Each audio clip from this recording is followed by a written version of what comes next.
And with that, welcome to the Week 11 edition of the Tom Greene Show.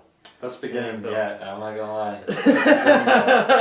I had that planned out this whole time. I like it. And once again, our NFL analyst is back. Cole Martins, 88. Welcome back to the show. You're having me back. Although, last week, I did not have a great NFL selection week. In fact, it was the worst week I've ever had. Going 5-9. My record is now 94 and 53. 99 and 53, I'm sorry. Close to 100. Pretty close much. to 100. I should have been at 100 after week 10, but nope. How did we do last week, Cole? I went 9-5, and if you watched the show last week, I got my two upsets that I completely went crazy in the show for, so I'm happy. I was very surprised that he got those both right. The Carolina has really proven that they are strong, and we will talk about that more in our last segment because they're on Monday night. Plus, both winless teams getting their first victory, another thing we'll talk about in this one. So, yeah. Hopefully I have a better week this week. Let's get her started. Thursday night game this week. Tennessee against the Colts. Now, we go back to the last week's games, and both these teams got pretty much showed up by two not-so-good-looking teams. As start off the Colts here, Andrew Luck got showed up in his game this week. We'll get to Dalton later on that. But Andrew Luck threw 3 interceptions against the Rams, who we all know the Rams had a great defense. And he also had a fumble, which was returned for a touchdown by Long for the Rams. And Colts just got demolished at the end of that game at 38-8.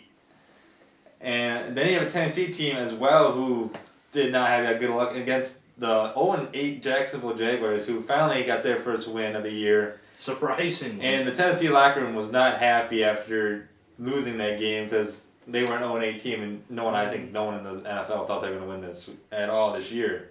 So you got two teams who are coming off horrible losses, both going to be very mad doing this one. The thing for Tennessee, though, coming in this game is they now have announced that Jake Locker is going to be out for the season, and that Fitzpatrick will be the starting quarterback. And just because of that, I feel like that gives Colts a huge advantage coming in this game, and I believe the Colts are going to win this one 28-10. Well, yes, Tennessee has got to be feeling embarrassed right now that they lost to a team that really should have went 0-16, the Jacksonville Jaguars. Not only did they give them their first win, they gave them a little bit of confidence. But the Colts, on the other hand, who knows which team should be more embarrassed? That's the question here coming into this game. Both teams will be mad. Jake Locker, of course, out for the season. And that's the reason why I also picked Indianapolis to win this game. Shockingly, 28-10. The exact same score. Got Halloween Part 2 going here. Uh-oh. Scary movie, too. Although those scary movies aren't scary. No. Funny, though. Exactly. We have fun here. That's the thing in that. Exactly. Now to our Sunday games. The Bucks against the Falcons.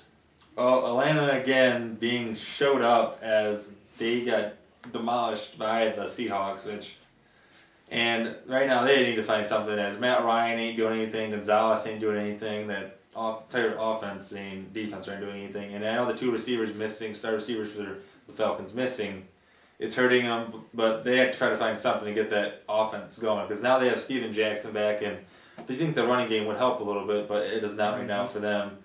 Then you have Tampa, who, I got it right, I'm so happy I got this right. They got their first win of the season as they took down Miami on Monday night.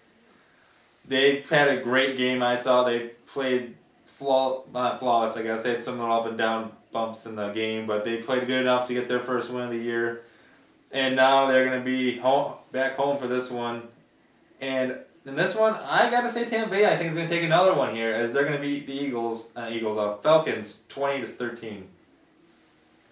I could not believe how good the Bucks played in the first half of that game. The second half, even when the Bucks scored that touchdown to take a 6-point lead, I still thought Miami was going to somehow win that game, and I was wrong. And how fitting that at the end of that game there was a pick by Darrelle Revis, who was basically the face of their franchise, getting traded to Tampa Bay, and somehow they pull out a victory. They still have their problems. Atlanta still has problems, but I think this win gave them some confidence.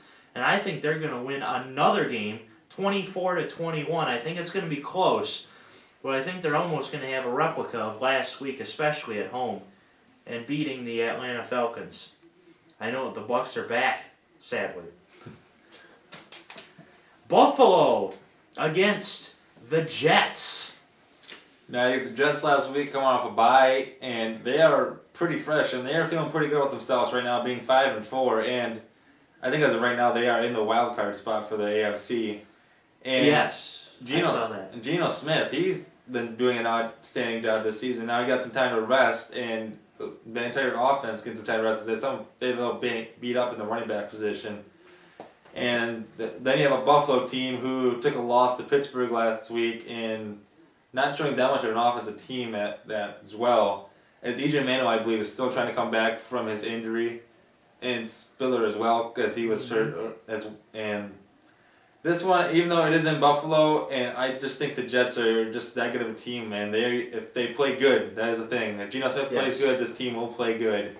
And I believe he will play good against Buffalo and get a 27-17 win. 27-17. Well, the Jets coming off of their bye week. I know, first time in a long time we didn't talk about the inconsistencies of the New York Jets. And even though they're coming off a bye week, I think it shows this week of their inconsistency. They're at Buffalo. If you watch the Buffalo-Kansas City game, Buffalo really should have won that game. The crowd keeps them in it. It's almost like an Arrowhead in Seattle up there in Orchard Park, and I think it works to their advantage. The Jets will play inconsistent, as the Bills will win this one 31-21. I just have a feeling, but the Jets will also have a good game coming up later this season, hopefully. Chicago against Baltimore. Well, you had Baltimore surprising me last week as, again, they had a great game against the Cincinnati Bengals as they got a win in overtime. Even though Hail Mary must have scared them a little bit, they did get the win, and a good job is finally that team playing a little better. But Flacco, I still think, has some improvement he needs to do, as he had, I believe, 2 interceptions in that game. It's not going to... Yeah. Still not making the plays like a big money quarterback would.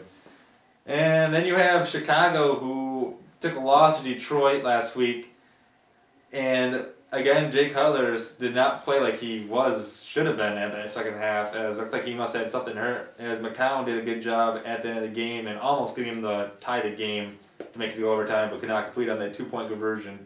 As I do not believe, I don't know who the quarterback is this week. I think it's McCown Is it again. McCown again? I don't know if they tied him out or not, but either way, whoever quarterback is in for that team, I just think Baltimore's going to go on a little run here right now. I think they're going to be the team to go on a run at the end of this season, and I believe they're going to beat Chicago 24-20. Yeah, with Cutler being out and their quarterback situation being a question mark in Chicago, they still almost pulled out a victory over my Lions because of the idiot penalty by Fairley, I think it was, at the 2-point conversion. Detroit? Are you kidding me? Discipline! I'll say more about that in Detroit's game, but I mean, Chicago should have pulled away with the victory at the end, but luckily Detroit held on for a win. In this game, I think that loss will dampen Chicago's spirits a little bit, even though this is at the home of Mike Ditka, Soldier Field. Baltimore with a little confidence after that victory over Cincinnati.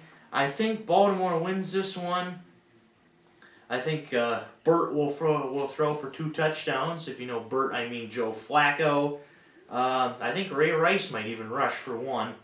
as I've got Baltimore beating Chicago 21-10, and that's. You're right. Baltimore might go on a big run. Who knows at this point?